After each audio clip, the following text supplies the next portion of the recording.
साजिद सतपारा का, जो कि son of the late Ali Sadpara एक लेगेसी है और उस लेगेसी को जो है वो आगे लेके जा रहा है। तो इंशाल्लाह उनसे बात हम करेंगे। साजिद सतपारा में साजिद अली सतपारा।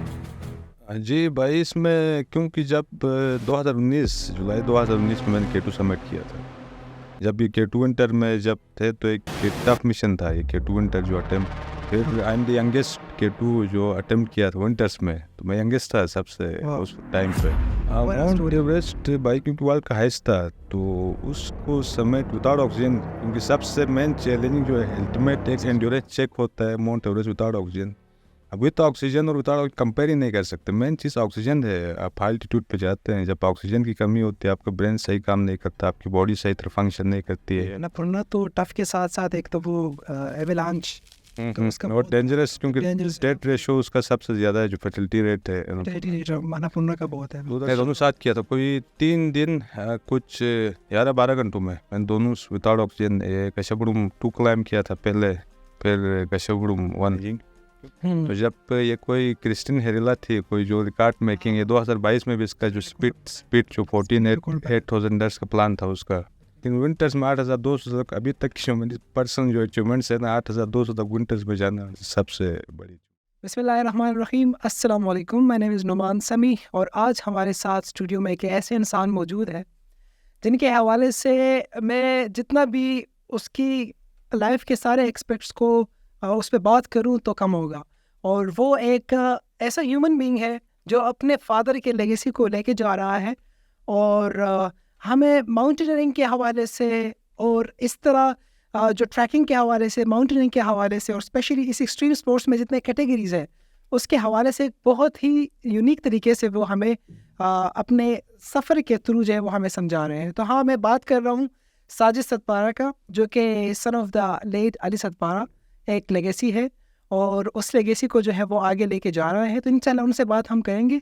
तो आए चलते हैं साजिद सतपारा के पास। अस्सलाम वालेकुम। वालेकुम सलाम। साजिद कैसे आप? अल्लाह करम जी भाई, फिट पाट माशाल्लाह। कैसा रहा इतना सब कुछ करके और इतना उसके बावजूद भी इतना डाउन टू अर्थ रहकर, इतना आजिज़ी और इनके सारे के साथ रहकर कैसा लग रहा है आपको? यार अमान भाई, मैं बताता हूँ, स्पेशली हम नॉर्दर्न एरियाज़ के लोग हैं, अभी पहाड़ों में पैदा हुए बचपन से, तो स्पेशली जो माउंटेन क्लाइंबर अभी एक दूसरा एक स्पोर्ट्स पर्सन होता है, एथलीट होते हैं। अभी जो क्रिकेटर्स हो गए, फुटबॉलर्स हो गए, दूसरे जो ओलंपियंस हो गए, तो हमारा जो मोटर्स होता है, हम मोस्टली अक्सर कहते हैं कि एक एक्सट्रीम एडवेंचर बहुत रफ एंड टफ और हमारी एक लाइफ स्टाइल होती है, तो हम हर जगह में घुल मिल जाते हैं और सिंपल, क्योंकि एक एक्सट्रीम एडवेंचर जो करते हैं लोग, तो उसके लिए आप छोटी से छोटी चीज़ से लेकर उस बड़ी सी जो चीज़ें होती है, आप एक हद लिमिट क्रॉस करते हैं, स्पेशली जो नेचर के साथ।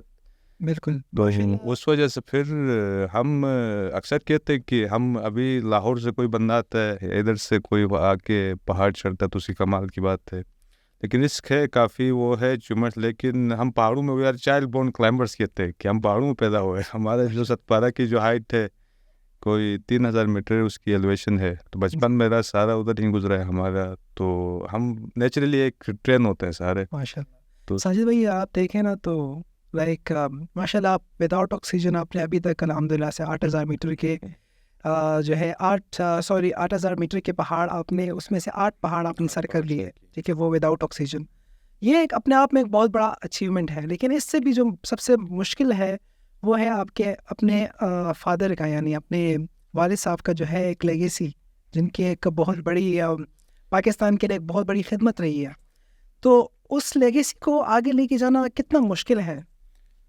जी भाई, इसमें क्योंकि जब 2019 जुलाई 2019 में मैंने K2 सबमिट किया था, तो मैं एक माउंटेनर था, जब वालिद हयात थे, तो I am a mountain climber. मैंने K2 सबमिट किया था, जब ये K2 विंटर में जब थे, तो एक टफ मिशन था ये K2 विंटर जो अटेम्प्ट। फिर I am the youngest K2 जो अटेम्प्ट किया था विंटर्स में, तो मैं यंगेस्ट था सबसे उस टाइम पे, तो उसे एक्सट्रीम कंडीशन पे फिर K2 विंटर अटेम्प्ट करना, तो एक प्रोफेशनल माउंटेनर था मैं एक हिसाब से।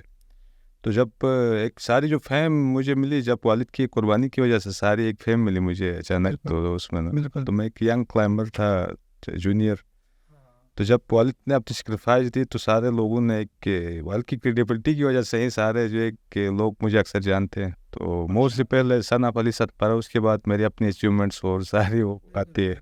साजिद, आपके अचीवमेंट्स पे आते हैं तो आप अल्हम्दुलिल्लाह से आपने 8 पीक्स किए हैं, जिसमें माउंट एवरेस्ट जो दुनिया का सबसे बुलंद तरीन चोटी है, जो जी जी। तकरीबन 8,848 मीटर है।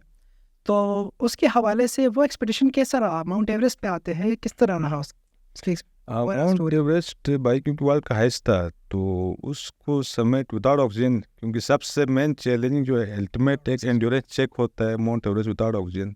अब विद ऑक्सीजन और विदाउट कंपेयर ही नहीं कर सकते। मेन चीज़ ऑक्सीजन है। आप हाई एल्टीट्यूड पे जाते हैं, जब ऑक्सीजन की कमी होती है आपका ब्रेन सही काम नहीं करता, आपकी बॉडी सही तरह फंक्शन नहीं करती है, तो मेन चीज़ ऑक्सीजन का होता है। तो एवरेस्ट विदाउट ऑक्सीजन एक अल्टीमेट एक एंड्योरेंस चेक था। तो लास्ट ईयर तक कोई पाकिस्तान नहीं था जिसको विदाउट ऑक्सीजन एवरेस्ट क्लाइम करने वाला। तो कुछ 6-7 बंदों ने किया था, लेकिन सब ने विद ऑक्सीजन किया था। तो अल्हम्दुलिल्लाह मैं पहला पाकिस्तानी जो एवरेस्ट पे चढ़ा, एक अपने उसमें स्टाइल में, और एक्सट्रीम जो हाइब्रिड या जो एक सोलो क्लाइंबिंग स्टाइल में विदाउट ऑक्सीजन। हाँ तो उसमें एक बड़ी अचीवमेंट है अल्हम्दुलिल्लाह ना जी, कि सर सारी क्लाइंबर्स कम्युनिटी के लिए। और ये बड़ा टफ था क्योंकि लास्ट ईयर आप वो करे कि हम कोलंबिया का एक बंदा था और हम 2 बंदों ने विदाउट ऑक्सीजन क्लाइम किया था। तो बाकी कोई 600-700 लोगों ने विद ऑक्सीजन और शर्पा सपोर्ट के साथ क्लाइम किया। तो हम 2 बंदे जो सीजन के जो last year Everest summit Sajid, थे। एक जो मैं अभी आपके बारे में पढ़ रहा था तो उसमें एक और चीज़ भी मुझे मिली कि आप माउंट एवरेस्ट पे बीमार भी हो गए थे, मेरा ख्याल है एल्टीट्यूड सिकनेस की वजह से। तो ये उसी एल्टीट्यूड सिकनेस पे ही आपने समिट करके आए कि नहीं, वो फिर अगले साल आ पाए? नहीं, मेरे 2021 में जब ये सारा उसमें ना नवंबर में गया था, मैं 8 में। तो क्योंकि मैं सारे जो ट्रोमास है कि विंटर्स में फिर इमोशनली थोड़ा मेरा वो था, तो उसमें डायरेक्ट को एवरेस्ट बियॉन्ड एवरेस्ट कोई हमारा प्रोजेक्ट था, एवरेस्ट में कोई न्यू रूट्स निकालना। हाँ, न्यू रूट्स पे उस पर वो काम कर रहे थे। बस उसमें एल्टीट्यूड का कोई मसला हो गया, तो बस वो इंसानी सेहत होती है ना, तो उसमें थोड़ा हो गया। लेकिन जल्दी मैंने सारा कोई 4-5 दिन के अंदर रिकवर हो गया था मैं। अच्छा, विदाउट ऑक्सीजन एवरेस्ट करना कैसा रहा जब आप समिट पे थे? How are the feelings? यार बहुत टफ था, स्पेशली मैंने लिमिट क्रॉस की जो विदाउट ऑक्सीजन, क्योंकि आसान नहीं था। मैं यंग था ना, यंग माउंटेनियर, इतना एक्सपीरियंस। एज क्या थी उस टाइम? आज जो लास्ट ईयर ही सबमिट किया था मेरी, अच्छा, कोई 25 साल बिल्कुल, फिर भी एज थी। तो लास्ट ईयर बड़ा टफ था, स्पेशली मैं अन्नपूर्णा क्लाइंब कर चुका था उस पर, जो अल्टरन हाईएस्ट माउंटेन विदाउट ऑक्सीजन, वो भी काफ़ी टफ। तो उससे एक्लोमेटाइज था मैं फुली, आपकी जो बॉडी सारी एक्लोमेटाइज होती है। अन्नपूर्णा तो टफ के साथ साथ एक तो वो एवलांच, तो उसका और बहुत डेंजरस, क्योंकि dangerous है। डेथ रेशो उसका सबसे ज़्यादा है, जो फर्टिलिटी रेट है। अन्नपूर्णा का बहुत है। उधर से मैं सारा कुछ फिजिकली और सारी कुछ एक्लोमेटाइजेशन प्रोसेस हुआ था। फिर काठमांडू जो नेपाल का जो कैपिटल है, उधर कोई 10-15 दिन रेस्ट किया। फिर प्लान नहीं था मेरा एवरेस्ट चढ़ने का, वैसे घूमने गया था एवरेस्ट बेस कम में, वो उसमें देखने के लिए। वैसे वो क्योंकि 2 यार होते हैं, तो हाल ही में उधर गया बेस कम में घूमने के लिए। हाँ, तो एक ये नेपाली कोई बड़ा फेमस क्लाइंबर निम्स था ही, जो हाँ, तो आलिस का अच्छा दोस्त है, मेरी भी अपनी उससे उससे वो थी हेलो हाय। मैं एक दिन वैसे मिला था उसके साथ। तो दूसरा कोई नेपाली एक क्लाइंबर था मिंगमाजी, वो बड़ा टॉप क्लास का क्लाइंबर है मिंगमाजी, केटू विंटर समिट है। सारे हमारे जानने वाले थे, उनसे वैसे कि मुलाकात मिला था। तो उनसे डिस्कस किया कि अब क्या प्लान है। तो उन्होंने कहा कि यार, मैंने कहा कि मकालू कोई वर्ल्ड 4 हाईएस्ट माउंटेन था, तो उधर जा रहा हूँ। तो उन्होंने कहा एवरेस्ट क्यों क्लाइम नहीं कर रहे हो, बड़ा एक्सपेंसिव है, नेक्स्ट ईयर को अच्छा स्पॉन्सर ढूंढ के, क्योंकि एवरेस्ट काफ़ी एक्सपेंसिव उसमें आता है, परमिट्स वो सारे उसमें कमर्शलाइज भी हो गया। कमर्शलाइज भी है। तो फिर उन्होंने कहा कि निम्साई की कोई फाउंडेशन है, निम्साई फाउंडेशन। कहा कि यार साजिद, मैं अपनी फाउंडेशन से आपको स्पॉन्सर करता हूँ, तो आप क्लाइम करो। वाओ, जबरदस्त। तो एवरेस्ट क्लाइम इस तो प्लान सिस्टम बनते हैं हमान भाई ना। सो 2021 में आपने एवरेस्ट समिट किया? नहीं, लास्ट ईयर मई में, 14 मई में? मई 2023 को। अच्छा, 2023 को, अभी लास्ट ईयर ही। 14 मई 2023 अच्छा, नवंबर में वो न्यू रूट पे। अच्छा, ठीक। अच्छा, अब सितंबर 2022 में फिर आपने गशरबम 1 और 2 दोनों साथ साथ की कि नहीं अगले साल में? नहीं, दोनों साथ किया था। कोई 3 दिन कुछ 11-12 घंटों में मैंने दोनों विदाउट ऑक्सीजन कशबुड़म 2 क्लाइम किया था पहले, फिर कशबुड़म 1, क्योंकि वो मेरा एक 2022 में, उससे पहले मेरा ऑलरेडी केटू समिट था, कोई 2 दफ़ा समिट किया था। एक 2019 में जुलाई में, फिर ये सर्च मिशन जो बॉडी रिट्राइवल और मिशन सतपारा था 2021 में, जो सर्च मिशन के लिए गया था उस वक्त एक वो सरप्राइजली एक समिट हो गया, मेरा प्लान नहीं था। तो उसके बाद 2022 में मैं K2 और ब्रॉड पिक पे कोई उसके साथ गाइडिंग कर रहा था, बेस कम मैनेजिंग। तो जब ये कोई क्रिस्टिन हेरेला थी, कोई जो रिकॉर्ड मेकिंग है 2022 में भी इसका जो स्पीड जो 14,800 का प्लान था उसका, तो वो उधर जा रही थी वो गशबड़ 1-2 पर अपनी टीम के साथ अगस्त में, क्योंकि जुलाई के एंड पे सारे एक्सपीडिशन क्लोज होते हैं। तो उसका रिकॉर्ड वो प्रोजेक्ट था, तो मैं अपनी पर्सनल उस पे अपनी पर्सनल कैपेसिटी पे सारा मैं खुद क्लाइम करने गया था। तो उनकी टीम के साथ हम साथ में क्लाइम किया। तो कोई 9 अगस्त को मैंने गशबड़ 2 सबमिट किया था और 12 अगस्त को गशबड़ 1 विदाउट ऑक्सीजन और सारा उसमें 1 वो मैं इधर से, क्योंकि उनका केम 1 सेम है ना, अभी गशबड़ 1 और गशबड़ 2 का केम 1 जो लगता है जो है वो सेम है। तो उधर से फिर आप लेफ्ट साइड पे गशबड़ 2 क्लाइम करनी होती है और राइट साइड पे। तो ये 1 गो में हुआ, मतलब बैग से उतर कर दूसरे में कि नहीं? इसमें रहा टाइम। हाँ, क्योंकि 3 दिन कुछ हो गया तो 1 गो में नहीं आता स्ट्रेट ना, 3 दिन कुछ लगे, लेकिन हमने बेस कम ना है उसी में बस ट्रेवर्स किया ना, उसमें आप केम 1 आए, केम 1 से फिर गशबड़ 1 का वो केम 3 चले गए। अच्छा, और गशबड़ 1 सबमिट किया बस। ज़बरदस्त। अच्छा, ये है कि आपने माशाल्लाह K2 जो है वो भी सबमिट किया ट्वाइस। और विंटर्स में भी मैं 8,200 तक, हाँ 8,200 तक विंटर में भी गए। मेरी अपनी सबसे बड़ी जो अचीवमेंट्स मैं मानता हूँ, अभी एवरेस्ट सबमिट किया विदाउट ऑक्सीजन, ठीक है भाई, नंगा पर्वत सबमिट किया without oxygen, broad peak submit किया, लेकिन विंटर्स में 8,200 तक अभी तक की मेरी पर्सनल जो अचीवमेंट्स है ना, 8,200 तक विंटर्स में जाना सबसे बड़ी अचीवमेंट, बहुत बड़ी अचीवमेंट है। क्योंकि अच्छा ये बताएं साजिद भाई कि विंटर और समर में उसका सबसे हाई डिफरेंस क्या होता है उसमें?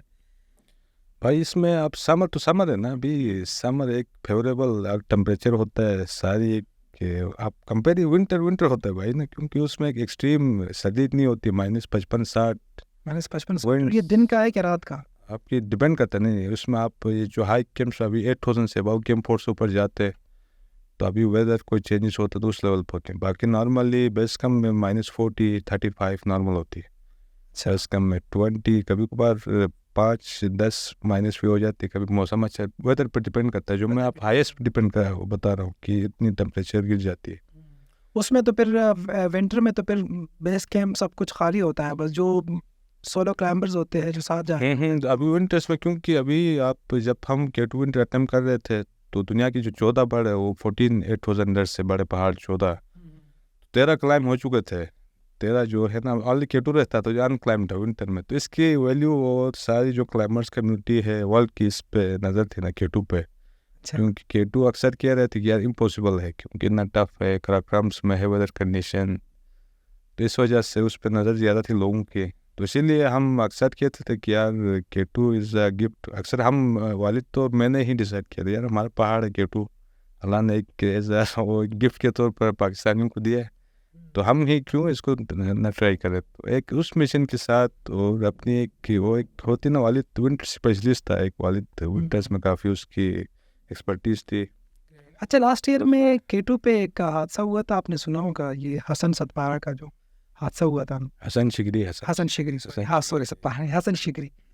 उनका, तो उस पर क्रिस्टीन बहुत ज़्यादा कंट्रोवर्शियल हो गई थी, तो उसके हवाले से भी मैंने आपसे पूछना था कि क्या बेसिकली मामला क्या हुआ था उसकी रिपोर्ट भाई अमान भाई ना, क्योंकि अभी आप नॉर्मल लोगों को समझाना बहुत मुश्किल है अभी माउंटेन्स में क्या होता है। अभी ये आप कोई दिखने वाला नहीं है ना, अभी पहाड़ों में क्या होता है भाई, बोतलनेक जिसने देखा उसको यह अंदाज़ा होगा यार उस रात उधर क्या मंजर होता होगा बोतलनेक में ना, आप इतनी सर्दी और उस लेवल पर ना।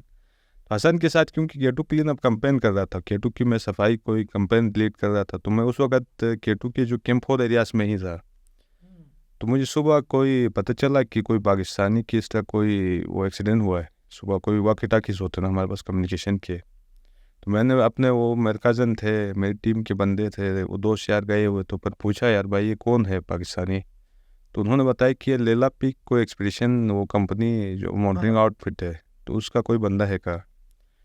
बाद में रिसर्च किया तो ये हसन शिगरी है पता चला। फिर हमें पता चला कि वो उसका फाल हुआ था कोई रस्सी के जरिए ना उसमें, क्योंकि वो उस दिन कंडीशन कुछ ठीक नहीं थी, बोतल में 5 मीटर का फॉल हुआ था। 10-15 मीटर 10-15 मीटर, अच्छा। मीटर फॉल हुआ था, और उसमें ये कोई स्नो कंडीशन ठीक नहीं थी और शिमाल एवलांचेस आ रहे थे वो बोतलनेक पे, तो अक्सर लोग जो वापस भी हो रहे थे उधर से। बाद में वो किया कि फिर वो एक्सीडेंट हुआ तो मुझे कैम्फोर में था, बट जा नीचे आया बेस कैंप में, फिर पता चला कि इस तरह को कोई इशू बना है। फिर सुना कि हम लोगों ने उसको इधर वो बेचारा वो क्लिप के साथ वो रोप के साथ अटैच था, लोग ऊपर केटू क्लाइंब करके आए। तो बाद में जब सोशल मीडिया पे और ऑल ओवर द वर्ल्ड पे बहुत ज़्यादा कंट्रोवर्सी चली है, बिल्कुल। क्योंकि हो मैं एज ए क्लाइंबर अमान भाई ना, क्योंकि एक बंदा आप ठीक है वो आप हेल्प नहीं कर सकते उसकी, ठीक है वो मर गया उधर, लेकिन उसकी बॉडी के ऊपर से कोई 4-5 बंदे वो वीडियोस में हम देख रहे हैं कि यार उसके ऊपर से जंप करके ऊपर जा रहे हैं, तो एक मॉरली और एथिकली किसी का ज़मीर या और मानता नहीं। यानी अगर लास्ट टाइम आप देखिए आसिफ भट्टी के साथ जो अजरबैजान के क्लाइंबर था, इसराफील ने कहा कि अगर मैं इनको नहीं उतारता तो मेरा अपना जो कंट्री है वो मुझे इजाज़त नहीं देती अंदर आने का। हमारा ये तो बात इसमें ये है ना कि आप ये बात ये है कि हम पाकिस्तानी अक्सर इंडियंस और पाकिस्तानीज के मोस्टली माउंटेन्स में इशूज़ बनते हैं। नेपाल में देखते हैं इंडियंस के बनते हैं, पाकिस्तान में और उसमें ऑल ओवर द वर्ल्ड। अभी मैं हूँ प्रोफेशनल माउंटेन क्लाइंबर हूँ, मैं गाइड करता हूँ लोगों को, मैं अपनी एक प्रिपरेशन के साथ जाता हूँ, लेकिन कमर्शियल क्लाइंबर्स उनकी इस तरह की प्रिपरेशन और माउंटेन्स को इतना वो समझते नहीं है। एग्जैक्टली इस वजह से ज़्यादातर हादसात होते हैं। तो अभी नंग परबंद में जो हादसा हो गया, अच्छा। कि उसकी एक रियलिटी डिफरेंट होती है, आपको जो दिखाते हैं ना वो कुछ और होता है अमान भाई ना, उसकी जो रियलिटी, क्योंकि हम समझते हैं माउंटेन्स में। अभी माउंटेनिंग का मुझे सारी जो climbers community world climbers community को हम जानते हैं, अभी उनकी रियलिटी और हमारे जो माउंटेन्स में होता है टोटली एक ऐसा लोगों के पास दिखता कुछ और होता कुछ, रियलिटी कुछ और होती है फिर। अच्छा, आपके टॉपिक पे आते हैं। साजिद भाई मुझे ये बताया कि इतने कुछ हासिल करने में, अचीवमेंट्स में, आपको क्या चीज़ है जो आपको अंदर से इंस्पायर कर रही है? व्यूवर्स ये सुनना चाह रहे हैं ना कि ऐसा क्या है जो साजिद सतपारा कर रहा है हम नहीं कर सकते, क्या वजह है? यार भाई मेरा वालिद top class climber Ali Sadpara है, प्रोफेशनल माउंटेनर था, दुनिया उसको मानती थी कि यार Ali Sadpara is the best mountaineer, winter specialist, Nanga Parbat first winter ascent, कोई एवरेस्ट 2-3 दफ़ा ट्राई किया था विंटर्स में, सारे कोई 12 से 13 विंटर एक्सपीडिशन किए थे, समर में इतना टॉप क्लास क्लाइंबर था, रोप फिक्सर था, लेकिन वो बहुत नहीं चाहता था कि मैं माउंटेनर बनूँ। वालिद अक्सर कहता यार बेटा मैं पढ़ाई में अच्छा था, वो FSC तक मैंने पढ़ा, वो एक ब्रिलियंट स्टूडेंट था, तो वालिद कहता है पढ़ो और अच्छा कोई अफसर बनो यार, कोई जॉब करो, अच्छी ज़िंदगी गुजारो, क्यों पहाड़ों से पंगे लेना है, आप अपनी नॉर्मल ज़िंदगी गुजारो। लेकिन मैं खुद अपनी एक पैशन थी कि मैं अक्सर वालिद का जो इक्विपमेंट होता था घर में, वो रस्सियाँ होती थी घर का जो होती थी, वालिद अक्सर वो जो क्लाइंबिंग गियर्स होते हैं ना उसको यूज़, मैं वालिद को बताया बगैर उसको ट्रेनिंग खुद अपनी मदद आप कभी दरख्त पर लगा के और रस्सियों के जरिए नोट्स लगाता था, मैं 2-3 दफ़ा गिर गया वो उसी तरह, वो नोट्स गलत लगाने की वजह से। अच्छा। तो मेरा एक अपना एक शौक था, पैशन था, लेकिन वालिद अक्सर कहते थे यार बेटे रिस्क है, क्यों जान का वो एक आपकी ज़िंदगी लाइफ रिस्क है, आपकी अच्छा। बॉडी के लिए आप कितना सफ़र करते हैं, आप विदाउट ऑक्सीजन जाते हैं तो आप माइंड सफ़र करता है, तो बहुत ज़्यादा सफर करता है। लेकिन नॉर्मल ज़िंदगी गुजारो। कहता था यार मैं बहुत माउंटेनर हूँ, मैं अपनी औलाद को नहीं चाहता माउंटेन्स बने। तो जब मेरा पैशन देखा वालिद ने, जब कोई 1-2 साल मिशन किए, तो आपने वालिद ने बताया कि यार कैपेसिटी है आपके, बस अभी फील्ड में आए हो तो करो अभी उसमें, तो बस हाँ, उसमें। exactly। तो अब अच्छा। पैशन होता है, मैं पैशन शौक लेकिन आप सेटिस्फाइड हैं? सेटिस्फेक्शन, क्योंकि अमान भाई आई एम उस लेवल पे नहीं किसी सेटिस्फाइड ना, क्योंकि काफ़ी चीज़ आती है अभी, स्पेशली जब K2 विंटर का जब एक्सीडेंट हुआ तो मेरे घर वाले वालदा अक्सर कहती थी यार आप पहाड़ों में न जाए, काफ़ी चीज़ें आती है ना, लेकिन मेरी जो एक एडिक्शन होता है माउंटेनिंग ना, अभी आप दूसरी जो चीज़ें होती है ना, तो इसमें एक इज़ एडिक्शन, क्योंकि आप जब सीज़न में देखते हैं ना लोग जाते हो, अभी K2 जा रहे हैं भाई, नंगा पर्वत जा रहे हैं, मैं घर में बैठूँ अपने सीज़न में, अभी है ना मेरा टाइम आ गया K2 जाने का, बेचैनी सी होती है, घर में बैठने का दिल नहीं करता है भाई, अभी तो K2 जाना पड़ेगा, तो उसमें है। लेकिन आपकी जो फीलिंग होती है ना, आप जब अपने प्रोफेशन में, अक्सर मेरे दोस्त भी कहते हैं यार किसी सिटी में आपके चेहरे की जो चमक, आप जितना होश नहीं होते, होश नज़र नहीं आता, लेकिन आप K2 में होते हो, बेस कैंप में होते हो, तो आप बड़े खुश और अपने एक उसमें होते हो। साजिद बेस कैंप से K2 को देखना, क्या उसका अपना कोई रोब है? मतलब कभी आपको ये फील हुआ है कि आप केटू को देख कर डरे हो कि कितना अजीम पहाड़ है, इस तरह कुछ? यार अमन भाई, पहले जब मैंने कोई 2018 में केटू को देखा था फर्स्ट टाइम, जब उसमें कांकुड़िया से इसका बेस्ट व्यू नजर आता केटू का, तो उधर गया, उधर जाके केटू को देखा तो एक खूबसूरत सा पहाड़ है। फिर किधर से, मैं उस फर्स्ट टाइम देखा था मैं सोचा यार किधर से चढ़ेंगे, क्योंकि इतना मुश्किल नज़र आ रहा था। तो बाद में जब जो नज़र आता है ना केटू, उसका अलग होता है। जब आप क्लाइम करते हैं इसे टोटली डिफरेंट। वाह, हाँ, तो उसके अलग अपने रूट्स होते हैं, जगह होती है, उसको बिल्कुल मुख्तलिफ होता है जो दिखता है पहाड़। और जब आप उस पर क्लाइंबिंग एक्टिविटीज़ करते हैं ना, तो एक टोटली एक डिफरेंट वो एक दुनिया होती है और उसकी अपनी एक अलग वो होती है। लेकिन जो केटू दिखता है, हम मानते हैं इस one of the beautiful mountain, दुनिया के खूबसूरत तरीन पहाड़ों में से, उसका ट्रायंगुलर शेप, सारी जो इसकी यूनिकनेस है, तो कमाल का और बहुत प्यारा पहाड़ है। स्पेसिफिकली हाई एल्टीट्यूड के क्या चैलेंजेस होते हैं, यानी और स्पेशली विदाउट ऑक्सीजन, क्या ऐसे चैलेंजेस आते हैं जो विद ऑक्सीजन नहीं आते और विदाउट ऑक्सीजन आते हैं? मैं तो समझता हूँ क्योंकि आपकी कम्युनिटी का ही हूँ। नहीं, मेन चीज़ आप, क्योंकि आप विद ऑक्सीजन ही है, हम समझते ना, आप ऑक्सीजन यूज़ करते हो तो अमान भाई आपकी बॉडी सही फंक्शन करती है, आपको फ्रोज बाइट नहीं होता है, आपका माइंड सही काम करता है, आपकी एनर्जी सही होती है। तो आप मेन चीज़ अभी आप इसी तरह वो करें ना कि आप एवरेस्ट अभी सीजन में कोई 700-800 बंदे विद ऑक्सीजन की साथ चढ़ते हैं। हर साल 1-2-3 बंदे विदाउट ऑक्सीजन क्लाइम करते हैं। तो एक डिफरेंट गेम है विद ऑक्सीजन और विदाउट। तो सारी जो चीज़ें आती है ऑक्सीजन पे ही आती है मोस्टली, हम देखते हैं। क्योंकि लास्ट ईयर मेरे कोई 2 दोस्त थे उसमें ना एवरेस्ट में, तो विदाउट ऑक्सीजन क्लाइम कर रहे थे। उन्होंने टॉप क्लास क्लाइंबर थे। एक कि जो सिजलाट कोई बुल्गारिया का था, मैं जानता था उसने केटू, नंग पर्वत, ये ब्रॉड पीक और नेपाल के कुछ mountain, 5-6 mountain without oxygen climb कर चुका था। बड़ा एक्सपीरियंस क्लाइंबर था। तो एवरेस्ट बेस कैंप में भी हम साथ थे, तो कैंपोर पे वो सो के आया था, ट्यूशन उसका कंप्लीट था। लेकिन बाद में उसकी डेथ इस तरह हो गई, वो बेचारा विदाउट ऑक्सीजन उसने समिट अटेम्प्ट किया, समिट भी किया उसने। वापसी में कोई हिलरी स्टेप है, साउथ समिट और जो मेन समिट के बीच में हिलरी स्टेप कहते हैं उसको, एवरेस्ट को उसको। तो बेचारा उधर वेदर खराब हो गया उसका, सोलो था वो।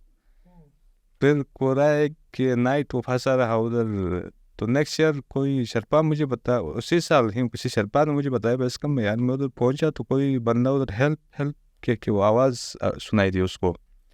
उधर जाके देखा तो बंदा है बेचारा, वो कह रहा था यार सारी वो कंडीशन, वो बेचारा फ्रोस्ट बाइट और एक हिसाब से जम गया था वो उतरना।